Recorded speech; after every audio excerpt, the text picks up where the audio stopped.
September 14, 2021. Ama Mirna! Woo! Congrats po kay Ama Mirna.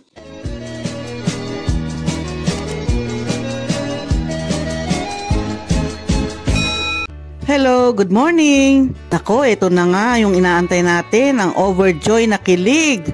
Ang Team Dan Joy, Kalingap Dan at Joy. May reaction pa ako dito sa bago nilang video dahil dito sa napanood ko, umamin na nga itong si Kalingap Dan na si Joy ay hindi lang niya basta-basta love team, kundi si Joy ay special someone niya. Basta, para sa akin, ginawa ko lang yung totoong na nararamdaman ko kung ano yung gusto, yung totoo, di ba? And yan, naunawahan ko yun. Ang pinag-usapan natin nga, nabigla akong, alam mo yun, wala kang pasabi. Sana, sinat mo ako na may kasama ako.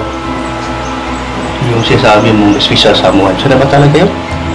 Yan, nagsabi ko ng totoo. Kasi marami din gustong magkakaalaman tayo sa totoong pangyayari na sinasabi mo special someone. Ano ba talaga? Ano naman, obvious naman din na yun lang yun, hindi na kailangan sagutin, di ba? Kaya ako dinala sa'yo. Ba't ayaw masabi-sabi na siya talaga special someone? Bakit ba, kanina mo pa tinatanong kung siya ba? Siyempre, bilang tatay, gusto ko rin malaman ang katotohanan. Ano ba talaga? Na ano?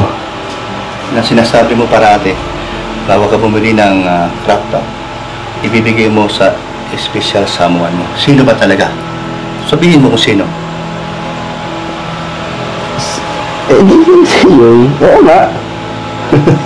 Si Joy nga ang tinutukoy ko talaga na special someone. So inamin mo ngayon na siya talaga? Oo. Yan, galing kay Kalingap Dan yan ha.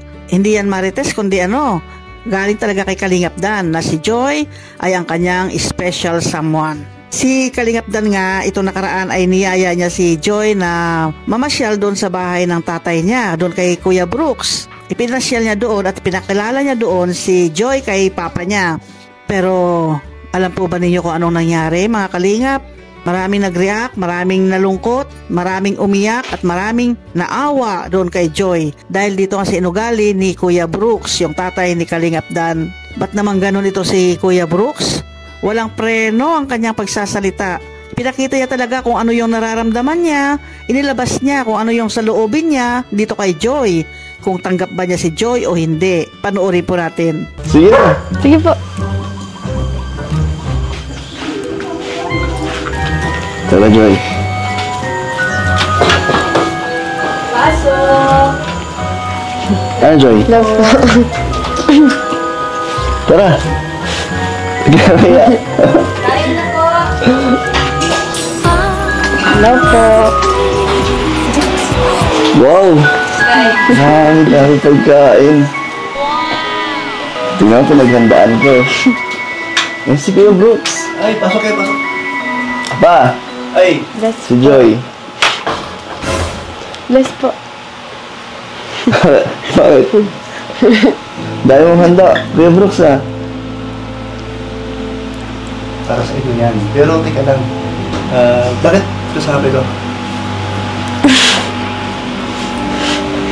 Di ba naman ako handa na nakaharap siya? Di ba? Hindi, nung ribbon cutting na pupunta dapat si Joy. Siya mas okay ngayon. Then, hindi pumunta para sumama loob. Punta kasi. Di ba, Joy? Pero dapat. Dito ka. Natatakot na rin sa'yo.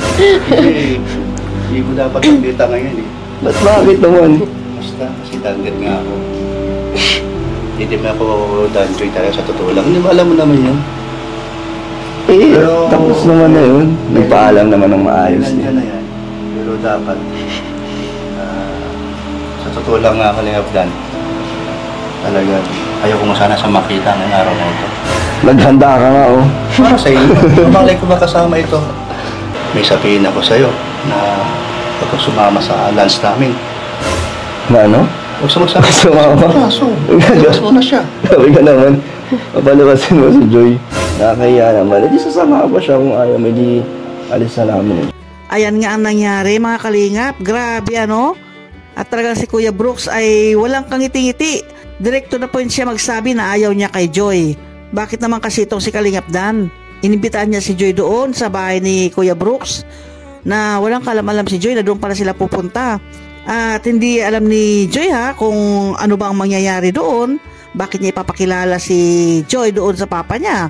Kaya nung ipinakilala siya ni Kalingap Dan doon sa papa niya, diretsa niya sinabi nga na yun. Bakit daw dinala ni Kalingap Dan yung babae na yun doon sa bahay niya? At diretsa pa niya na sinabing ayaw niya doon sa babae na yun. Tumutukoy ito kay Joy. Ay syempre kung ikaw ang babae tapos ganun ang maririnig mo sa harapan ng tatay ng kaibigan mo ganun. Kahit sino, kahit hindi mo pa kaibigan yan, basta yung may magsalita sa'yo ng hindi maganda ba, ganun, ay magagalit ka o mahihiya ka o mapapahiya ka, ganyan. Dahil yung mga sinasabing ganyan ay hindi dapat na marinig na isang babae, na isang bisita, ganyan. Sasabihin ba naman na bakit dinala mo dito yan? Ayaw ko sa kanya. Yan ang mga salita ni Kuya Brooks. Pang-iinsulto yun, di ba?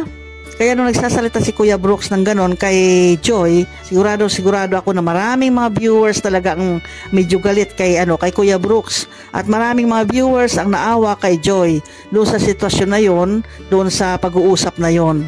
Pinagtatanggol naman siya ni Kalingap Dan. Siyempre inaalalayan siya ni Kalingap Dan at si Kalingap Dan din naman ay ngingiti-ngiti lang. Pero pinagtatanggol naman niya si Joy. Pero hindi niya talaga mapigilan yung pagsasalita ng kanyang papa.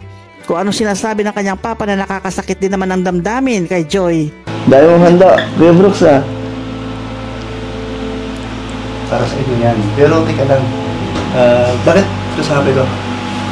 Dito ka, natatakot na rin sa'yo.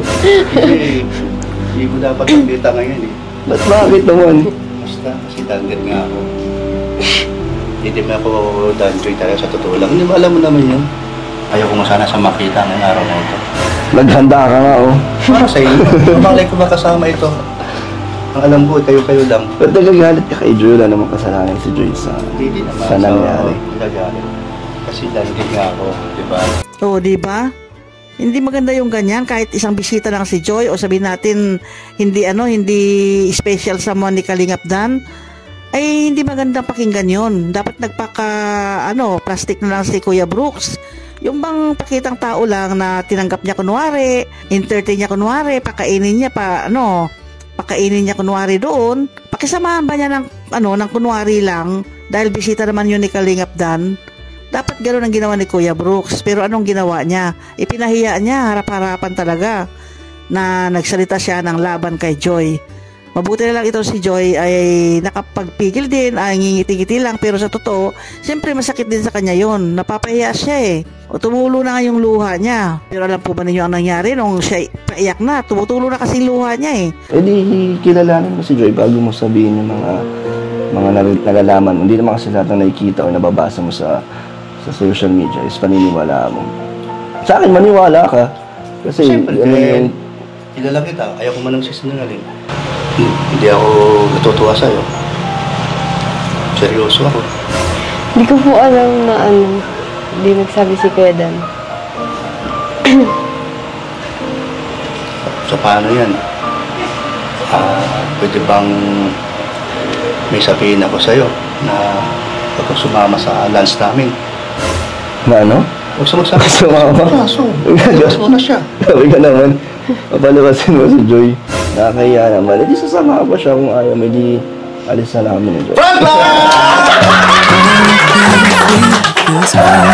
Umiyak si Joy!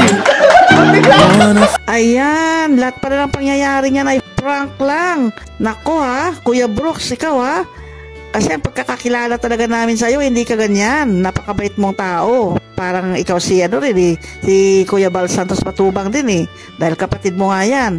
Hindi ganyan ang pagkakakilala namin sa'yo. Pero yung ginawa mo kanina kay Joy na pagpapahiya, nagbigla kami doon. At maraming parang magagalit na sa'yo dahil sa mga pinagsasabi mo. Pero mabuti na lang, prank lang pala yan.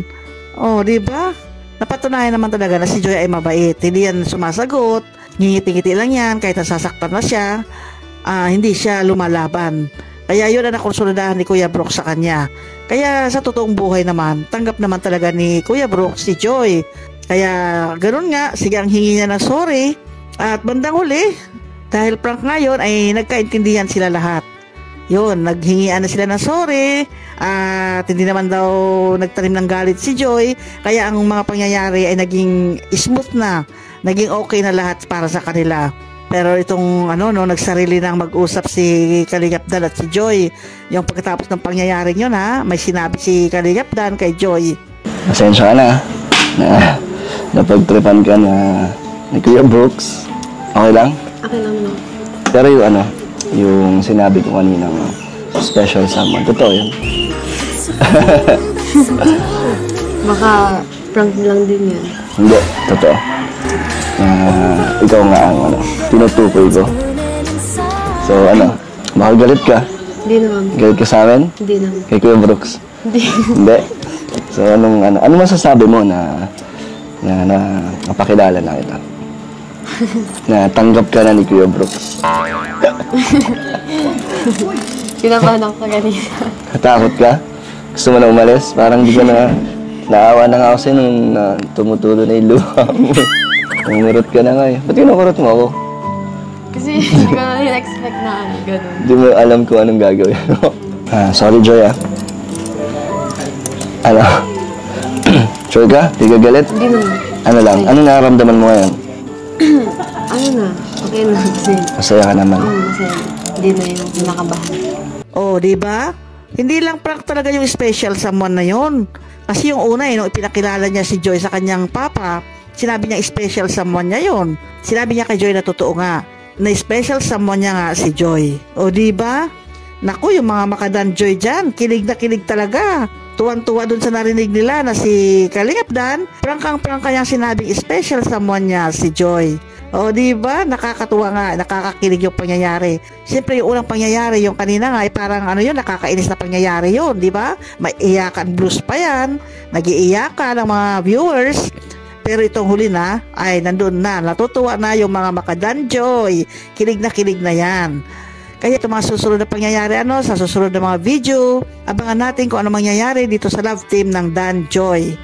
Itong special someone ni Kalingap Dan, ito si Joy. Okay, huwag kayong bibitiw. Abangan niyo yan sa susunod. Hanggang sa muli. Bye-bye!